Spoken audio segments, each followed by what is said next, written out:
go ahead and make it really explicit so you can see why it is we do think that values matter for the kinds of work that you do. So for example, this is an incomplete list of some of the things that a scientific study has found depend upon, or has found about the relationship between values and behavior. So we know that values influence the type of career we choose, how much we behave altruistically, our ecological footprints, how we vote, our purchasing decisions, etc. So the data show that values end up influencing a variety of those behaviors.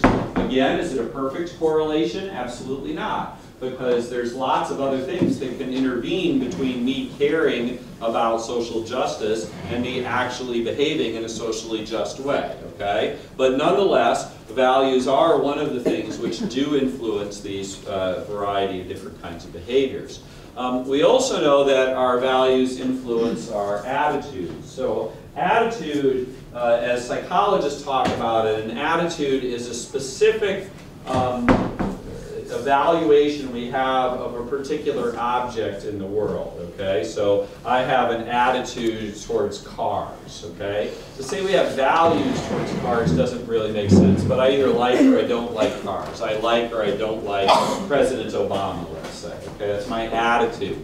Now our attitudes, again, not perfectly correlated with our behaviors, but oftentimes do correlate them, and we know that values influence attitudes. So the research has shown, for example, that values influence our attitudes about levels of concern about global conflict, how much weight we place on behaving morally, our interests, attitude towards gay rights, how nationalistic we are, etc. So there's a wide variety of attitudes which are relevant. What I want to do next is to talk about some of the more specific studies that I think you might find of interest that come out of this intrinsic-extrinsic, self-transcendent, self-enhancing distinction. So we'll first talk about things that are particularly relevant to those of you who mostly focus on kind of social development and groups in poverty, etc. So one of the things we know is that extrinsically oriented people have lower levels of empathy. Empathy is the desire to understand another person's perspective, another person's point of view. And I would imagine that you would agree with me in saying that a lot of helping behavior is based on first having empathy for the person's plight. Extrinsic values lead people to be less concerned with even trying to understand another person's experience.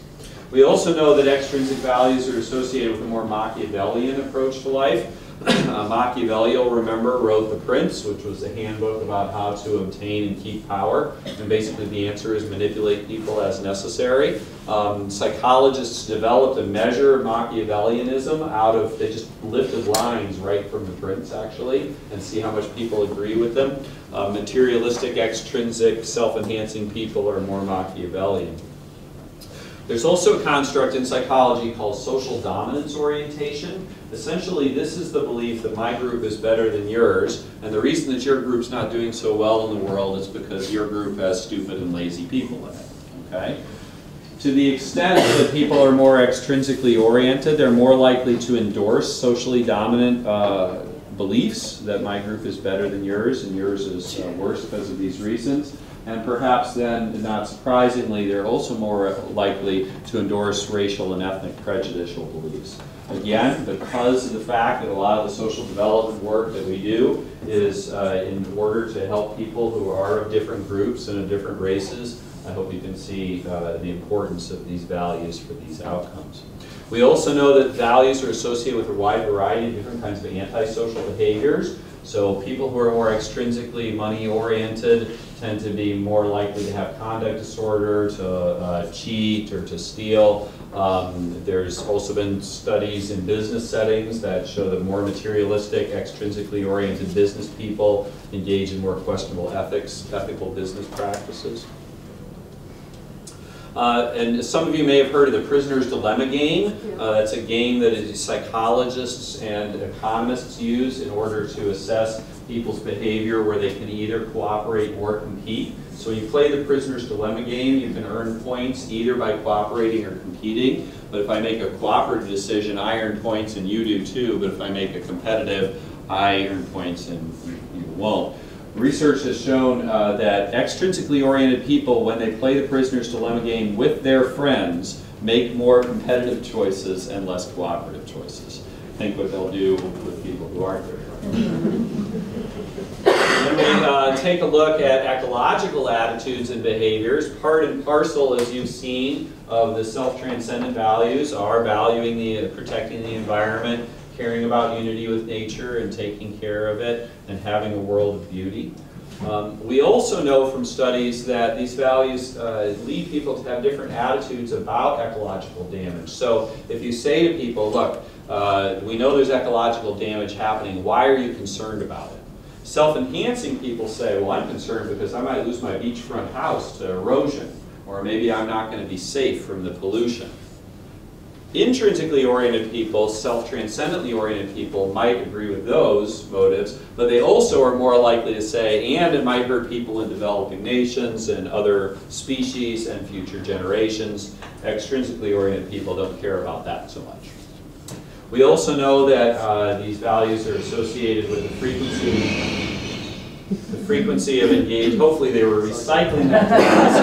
Okay, the frequency of doing these relatively simple pro-environmental behaviors. This has been shown in children and adults in the U.S. and in the UK as well. I'll just back up real quick and also say that ecological footprints have been associated with people's intrinsic and extrinsic values too.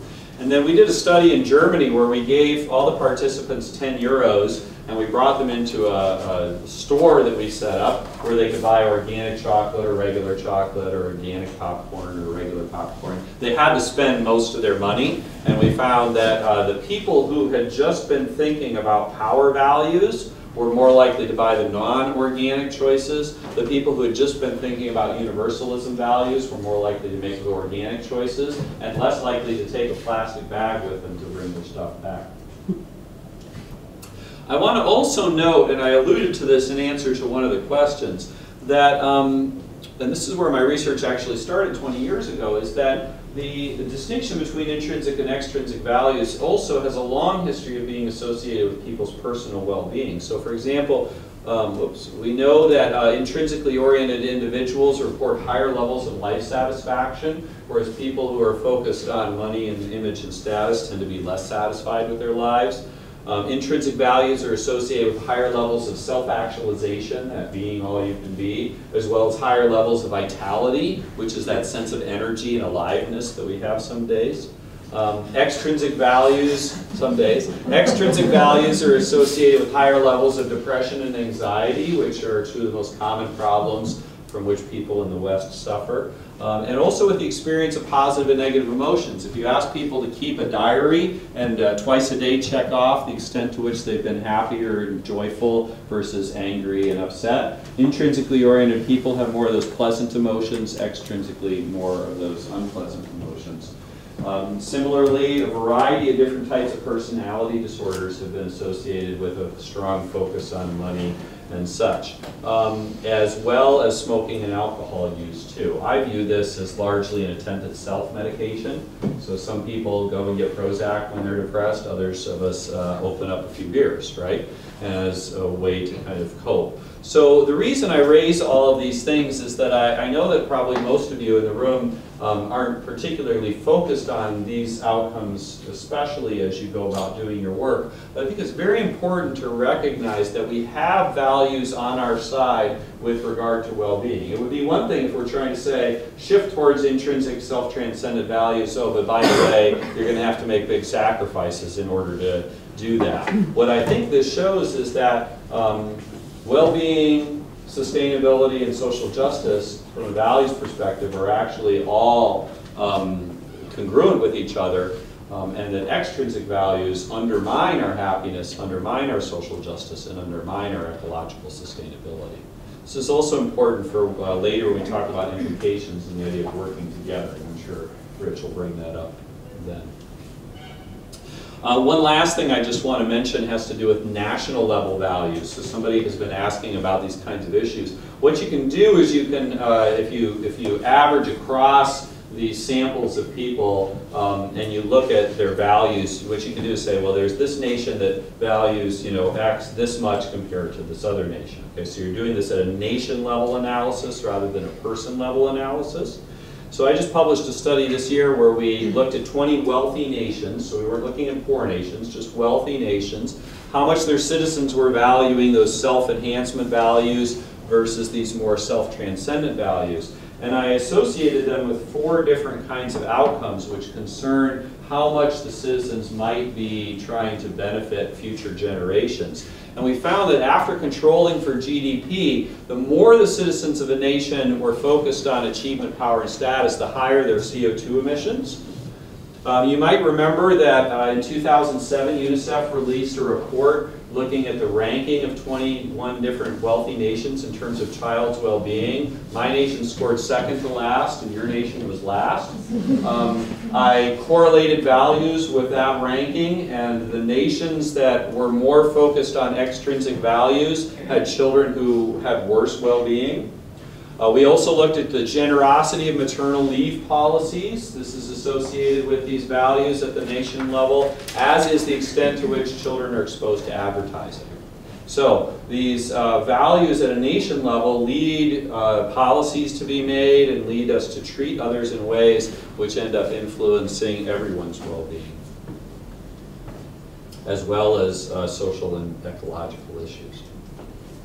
So, what I hope you can see from this part of things is that values clearly are among the influences on our attitudes and behaviors, and in particular on attitudes and behaviors which are important to your all's work. Now, let's go on to the third section here with regard to how values develop. Now, in the work that I've been doing over the last maybe 15 years on this, I've been interested in, well, why do people end up with the values that they do? As we kind of noticed, there really isn't any evidence for genetic effect. And I've identified 2 main sets of causes that influence our values. The first is what I call social modeling. Okay? So the more that you are put into a situation where those values get engaged because there's people in your environment saying this is what's important, the stronger that value gets. Okay? So the more you at a dispositional level end up thinking that that's what matters. And here's some evidence showing this. So for example, we know that the more that people in your family are focused on intrinsic or extrinsic values, the more that influences your values, even going back a couple of generations. Peers, similarly, there's been studies showing that people who care more about extrinsic values have peers who care more about those values and believe that their peers put pressure on them to care about those extrinsic values. Whether that's true or not, we don't know, but they experience that sense of peer pressure for money and image in particular for children. We were talking about education before. Generally speaking, we know that as people become more educated, they become more focused on those openness values, which we haven't been talking about so much today, but to some extent the self-direction values. But there are specific ways you can go to get education, and we also know that pursuing law and business degrees increases extrinsic values. Why? Well, because you're in an environment which is actively encouraging those values quite frequently, and thus in longitudinal studies, I mean, it is the case that somebody with extrinsic values is more likely to go get a business degree than, say, a child development degree. Okay, but even after you control for that and watch development unfold as people pursue more education, those extrinsic values go up. Perhaps not surprisingly, people are more materialistic and extrinsically oriented the more television they watch because they get exposed to more messages saying that what's important is money, image, and status. But other values are important too. Once Fox News came about in the US, it shifted people in a more conservative direction in certain states.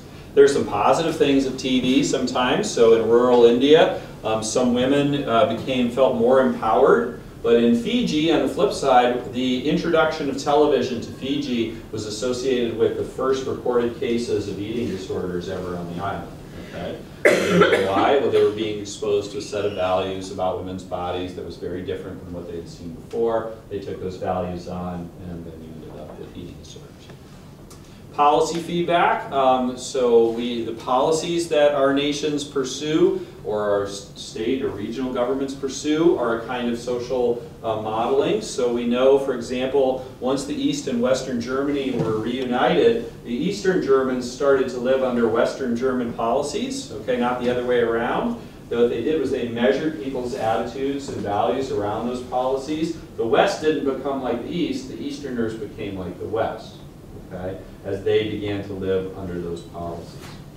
We also know from 2 studies, these are empirical studies, that the more that citizens live under a highly deregulated, neoliberal, free market, competitive economy, the more the citizens are focused on extrinsic self-enhancing values, and because of the seesaw effect, the less they're focused on self-transcendent and intrinsic values. This has been shown now with 2 different established measures of varieties of economies. These are all capitalist nations, by the way, but just like there are different kinds of Christianity, there's different kinds of capitalism.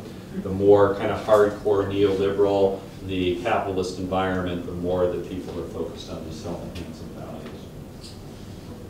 So that's the first set of influences, which has to do with social modeling. Now, it's going to be really important as you're thinking later on about your communications and your campaigns. So obviously you can start to see the danger of campaigns which refer to self-enhancing values as positive things. Because what you're doing then is being an NGO, which is another social model, which suggests that this stuff is important, and thus you've both encouraged and activated what are values that will be working against the ends that you're really interested in. Okay? Similarly, we'll be talking later about campaigns that can get at social models and do things at a social modeling level to lead to the ends that you might be interested in.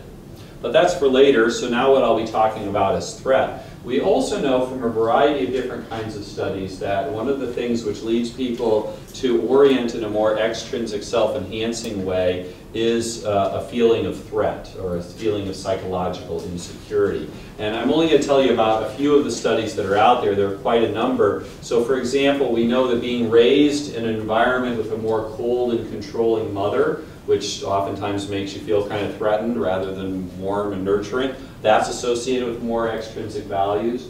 Children whose parents divorced when they were young is associated with caring more about extrinsic values. There's a few things that can stir up a sense of insecurity among a child more than watching your parents fight a lot and eventually split.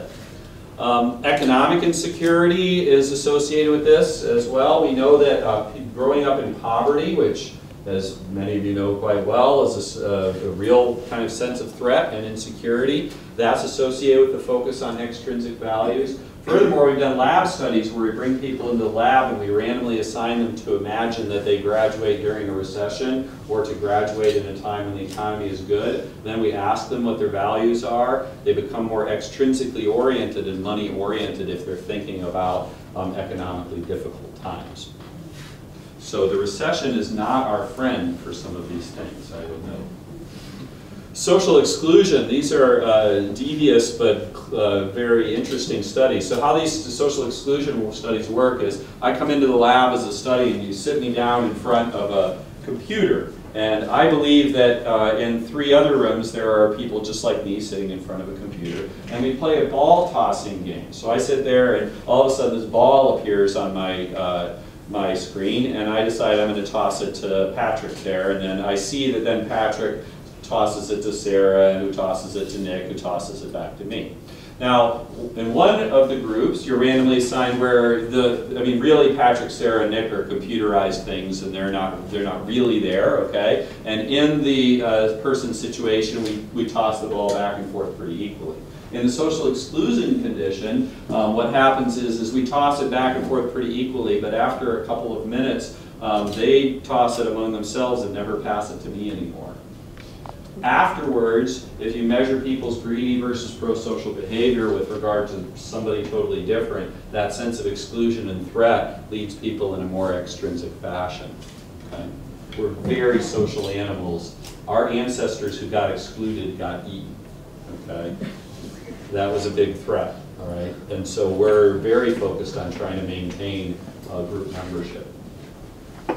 Finally, I would note that if you give people brief reminders of death, their own death, as opposed to brief reminders of something else unpleasant like dental pain, and then you ask them how much they care about values, the studies show over and over again that what happens is people become defensive, they don't want to think about their own death, and then they orient more towards these extrinsic values. So this, again, climate change is not our friend here. All right, as we start to think about these kinds of threatening things, what we're actually doing is stirring up a lot of insecurities that could potentially be leading people in a more extrinsic fashion. Now, there's a third type of influence here, which is, at some level, it's kind of social modeling influence, but it is worthy of separating out on its own, and this has to do with frames. And so Rich is going to start us off with talking about frames, and later on, Martin will be talking about frames a good deal as well. And Martin seems to have left, but he'll be here.